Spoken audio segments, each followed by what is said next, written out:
Perturabo is that one person in every group chat who does more work than anyone, never complains, and everybody forgets he's there, until the day he sends one message in all caps. You know the type. The person who covered 3 people's shifts, designed the entire project, never asked for credit, and then one day absolutely lost it. And suddenly that's all anyone remembers about them. That's Perturabo. And for 2 decades of community discourse, that one moment of losing it has defined everything. The memes, the dismissals, the man-child labels slapped on him in comment sections like it's settled law. This video goes through the actual canonical record. Straight up front, this isn't a vindication piece. If you're here for someone to tell you Perturabo did nothing wrong, you came to the wrong place. He killed 5 million of his own people. He strangled his adopted sister when she told him the truth. He chose chaos, deliberately. Those facts don't disappear because we feel bad for him. A defense attorney earns credibility by leading with the prosecution's hardest evidence, not sidestepping it. So that's exactly where we'll end up. But first, we need to establish who this man actually was before the Emperor got his hands on him. Start with the baseline. The Iron Warriors are the 4th Legion. The 4th Legion. Lexicanum is unambiguous. The Iron Warriors were the 4th Legion of the 20 original Space Marine legions, sons of the Primarch Perturabo. Not the 9th, not the 7th, the 4th.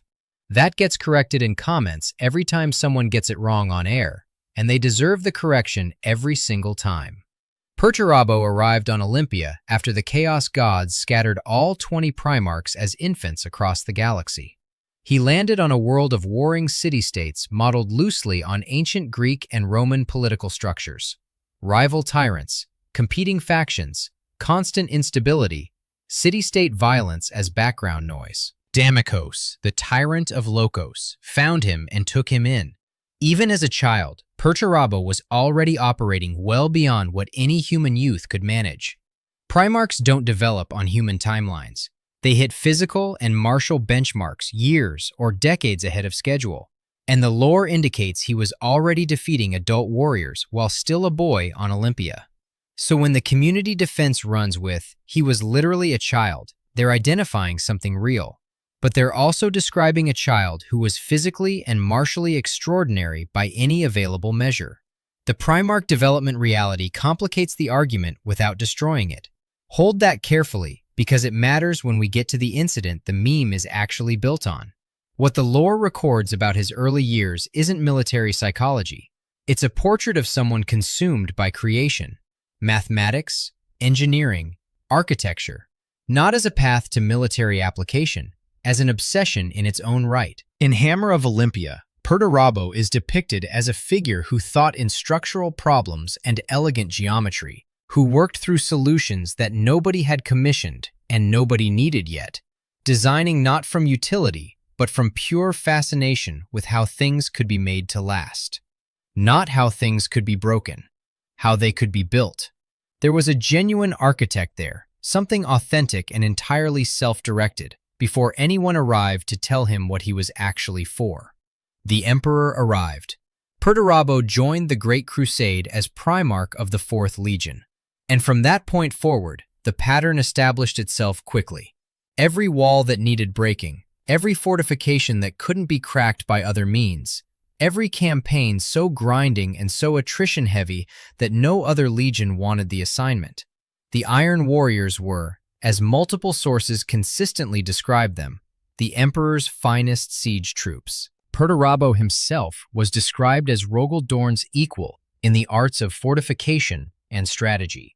Equal in ability. The fandom wiki describes him as wielding logic and the mathematics of warfare as keenly as he did a blade. Lexicanum calls him a superb military engineer with an affinity for cold logic and the use of technology. Same talent, radically different assignment. Dorn received the Imperial Palace, the greatest defensive commission in human history, the Jewel.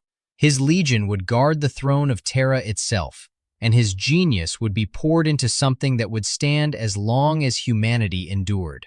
The brother whose genius ran toward fortification and monument received the work that history would remember. The brother whose genius ran toward the same problems received every siege nobody else wanted, a rotating assignment to the worst grinding engagements in the galaxy, the meat grinder campaigns where casualties mounted and glory went elsewhere. The Iron Warriors would spend years cracking open fortifications so that other legions could walk through the breach and claim the victory. Dorn's name was attached to monuments. Perturabo's name was attached to the next problem. And Dorn didn't engineer that situation. That distinction matters. The tragedy here isn't one brother against another. It's two exceptional men defined by what they were handed, and only one of them was handed the work that history would remember kindly. Turning this into a contest between the brothers misreads the actual villain. The Emperor's assignment choices are the ledger entry that needs examining, not Dorn's willingness to accept what was offered to him. For a very long time, Perturabo executed his assignment without public collapse. That's the part the meme erases entirely. The community takes one incident, and applies it across centuries of a service record that simply doesn't support the characterization. The canonical Great Crusade tenure of the 4th Legion is predominantly one of grinding endurance. Wars absorbed, casualties paid, campaigns concluded without the fanfare given to legions fighting more visible engagements elsewhere. The Stoic years. The years that don't generate memes because grinding competence in thankless work doesn't make for memorable content. The decimation is part of his record. The lore records that Perturabo ordered the execution of 1 in every 10 of his own legionaries, beaten to death by their comrades. It gets cited as evidence of his cruelty, and it's evidence of something. Community sources place it as his first act upon taking command of the legion, not a product of mid-campaign breakdown, though that specific timing comes from a community forum source rather than a verified primary text, and should be treated accordingly. If that timing is correct, it predates any accumulated Great Crusade grievances entirely, which makes it harder to use as evidence of campaign-induced fracture, and easier to use as evidence of something colder. A man establishing dominance through the most extreme discipline mechanism available, before the wars had even really begun. The question of what that reveals about him sits differently depending on which reading the primary text actually supports. What it doesn't do, under either reading, is disappear from the record. Then there's the Harud campaign. The Harud, sometimes written Harud, are a Xenos species with time-manipulating or entropic abilities. Proximity to them causes accelerated aging in nearby organisms. Perturabo took the 4th Legion against them. The campaign cost years of his life. Community discussions circulate figures ranging up to 20,000 years of aging, though that specific number appears in no confirmed primary source and has been flagged as suspiciously precise. Other community voices suggest something closer to 3,000 years instead.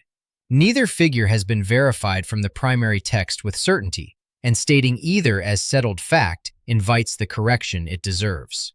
What isn't disputed is the category. Perturabo aged catastrophically, fighting Xenos that needed eliminating in the Emperor's name, and he emerged from that campaign requiring significant medical support just to continue functioning. Whether he made specific modifications to his armor to manage the aftermath, as some community retellings describe in detail, the primary sources don't confirm that particular claim with the same confidence as the aging itself. What the record does confirm with consistency, he kept fighting. He took the next assignment. He didn't petition for acknowledgement, didn't halt his legion's deployment, didn't publicly document what the campaign had cost him. He absorbed it, as he absorbed everything, and the transaction moved on without comment from the Emperor's side. That's the entire relationship condensed into one campaign. You give everything, you receive the next siege. Now we reach the prosecution's first exhibit. This is where the vindication instinct wants to look somewhere else. It shouldn't. Perturabo killed 5 million Olympians. Lexicanum records it without ambiguity. By the end of the massacre, Olympia was in slavery, and over 5 million were dead. Some Iron Warriors refused to participate in the carnage, and they were struck down too. The legionaries who wouldn't do it died alongside the civilians who couldn't survive it. 5 million people. his homeworld, the planet where he grew up. That number is in the canon, and it stays there. The sequence: Dammekos, the Tyrant of Lochos, who had taken Perturabo in, died. The power vacuum that followed destabilized Olympia's already volatile political structure, and a rebellion against imperial rule erupted in the chaos of the succession. Perturabo received word while engaged in a campaign elsewhere. He pulled the 4th Legion back to Olympia, and what followed was a massacre on a planetary scale. The available text records it with imagery that doesn't soften anything.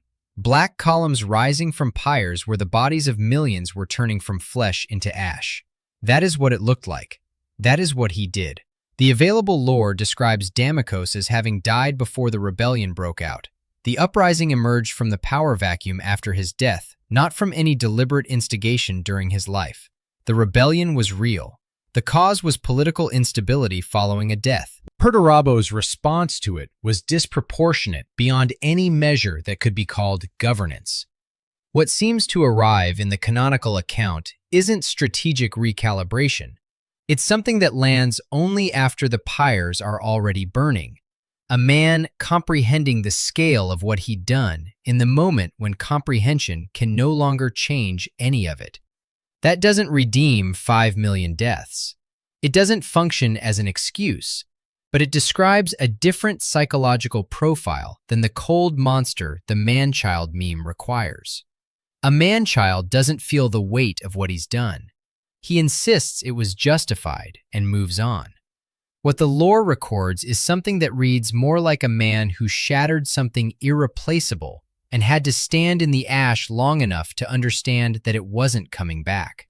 And then there's Caliphone, his adopted sister. She was there during the massacre. As the Iron Warriors moved through Olympia's population, she confronted him, pointed out his flaws, what he was doing to these people, what it revealed about the man he'd become. His response was to strangle her. The community vindication narrative doesn't want this in the canon, but the canonical record includes it. Whatever the Emperor did or didn't do across the Great Crusade, Caliphone hadn't done anything except try to reach her brother. He put his hands around her throat instead. The vindication timeline gets considerably more complicated when you account for this. Because Caliphone's confrontation didn't happen before the Emperor's exploitation, it happened during the massacre that was itself partly a consequence of that exploitation. Which means you can trace the causal chain from the Emperor's choices all the way to that moment, and it still ends with Perturabo making a specific, irreversible decision about a specific person who loved him. The Emperor didn't put his hands on Caliphone's throat. Perturabo did. A defense that ignores this collapses under the weight of selective evidence, and this defense isn't going to ignore it. The real Perturabo contains both things simultaneously. The builder the Emperor systematically exploited, and the man who killed his sister rather than face the truth. You don't get to carry only one. After Olympia, the logic of his defection becomes readable, even if it doesn't become forgivable. Community analysis of the lore widely holds that Perturabo concluded the Emperor wouldn't forgive him for what had happened there, that punishment or imprisonment was the likely outcome if he returned to Terra as a loyal Primarch. Whether that reads as guilt or fear or a cold strategic assessment, it supplied the final variable when Horus made his offer. Perturabo didn't join the heresy with a conqueror's ambition. He joined with a man's math. The Emperor had never given him what he'd given others. There was now an additional reason the relationship was past repair, and Horus was extending an offer that at least acknowledged what Perturabo could do. So he stopped serving the Emperor and started serving the alternative. Then came the siege of Terra. Dan Abnett's Saturnine is reported by the community to contain a scene between Perturabo and Abaddon, carrying one of the most discussed lines in the entire community conversation about this Primarch. Perturabo, Lord of Iron, doing something Abaddon described as the most terrible thing he would ever see him do. The scene's exact wording and context haven't been verified against the primary text for this video, so treat the specific details as requiring that confirmation before you quote them anywhere. What the community reading consistently conveys is the interpretive weight of it. Abaddon, who has served alongside Primarchs and understands what these beings look like when operating at full capacity, finds this moment the most terrible thing he witnesses. Not a strategic display, not performed confidence, but something resolving from inside. If that reading holds against the primary text, it's a significant character beat. Verify before you quote. What the sources can confirm without qualification is what followed the heresy, the Iron Cage. After the war, after Horus was dead and the traitor legions driven back, Perturabo constructed an elaborate fortification on Sebastus IV with exactly one purpose. Not defense, not strategic position. The trap was built to pull Rogel Dorn and the Imperial Fists into it and destroy them. Perturabo resolved, according to Lexicanum, to retaliate against his brother for undoing his empire, and to demonstrate his superiority in siege after the death of Horus denied him his final victory. Dorn walked in. The Imperial Fists were nearly annihilated. Robute Guilliman had to personally intervene to extract Dorn before the trap finished its work. The man considered Perturabo's equal in fortification walked straight into the fortification Perturabo built for him, and the only reason Dorn survived was because another Primarch pulled him out in time. This is what Perturabo's engineering genius looks like when it's aimed at something personal. A structure so perfectly calibrated to its target that equal talent wasn't sufficient protection against it. Two brothers, one got the palace, one got the wars. Both exceptional. One was treated like the emperor's most valued resource. One was treated like a consumable. Now for the prosecution's second exhibit. The one the vindication crowd tends to treat as a footnote, or minimize, or fold into the general tragedy of the heresy. It shouldn't be treated that way. Perturabo didn't drift into chaos. He didn't fall into it the way some Primarchs describe, gradually corrupted, slowly turned by prolonged exposure to the warp, overwhelmed by forces they couldn't recognize as they were happening. Multiple accounts suggest he engineered it. Community sources describe a series of deliberate rituals through which he sought and achieved demonic ascension. The specific canonical framing of those rituals varies across sources, and the details deserve acknowledgement as something the available record doesn't confirm with precision. A specific ritual count in particular has no firm grounding in the materials that can be verified here. What is consistent across multiple accounts is the deliberate character of the act. He calculated his way to demonhood. His alignment runs toward chaos undivided. The specific patron deity attribution that circulates in some community discussions doesn't appear firmly grounded in the primary sources, and that claim requires codex-level verification before treating it as settled. The deliberate nature is the part the vindication argument struggles with most, because it means Perturabo looked at what he was, what he'd done, what the remaining options were, and chose this, knowingly. He'd watched the Emperor extract everything from him across centuries and return nothing meaningful. He'd massacred his homeworld. He'd killed his sister. He'd lost the heresy. And when chaos offered him something the Emperor never did, a role defined by his own choice, by his own agency, by what he decided rather than what he was assigned, he accepted it. Both hands. Full commitment. That decision doesn't belong to the Emperor's ledger.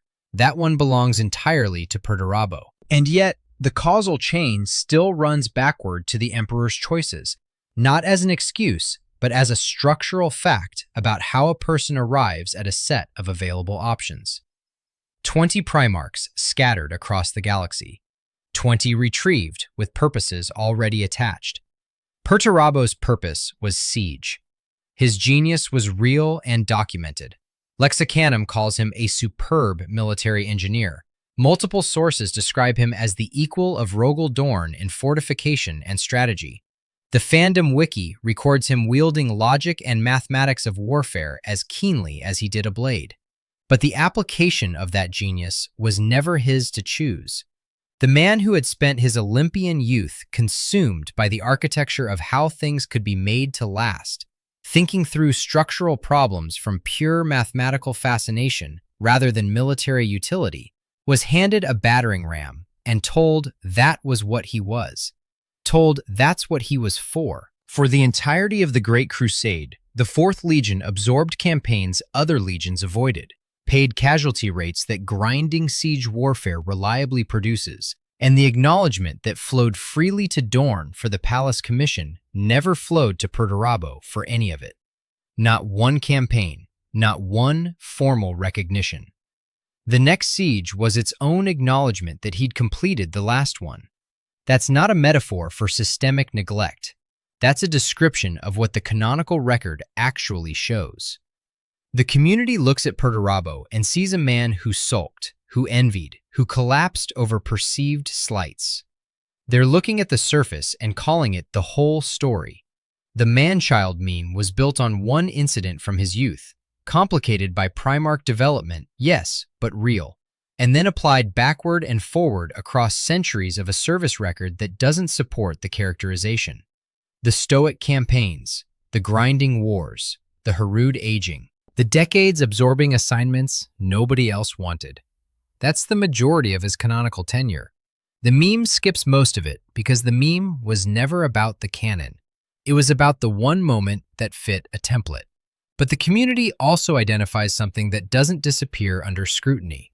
What Perturabo did with the breaking can't be undone by sympathy or causal explanation. 5 million Olympians didn't get to survive his psychological fracture. Colophon didn't get to grow old.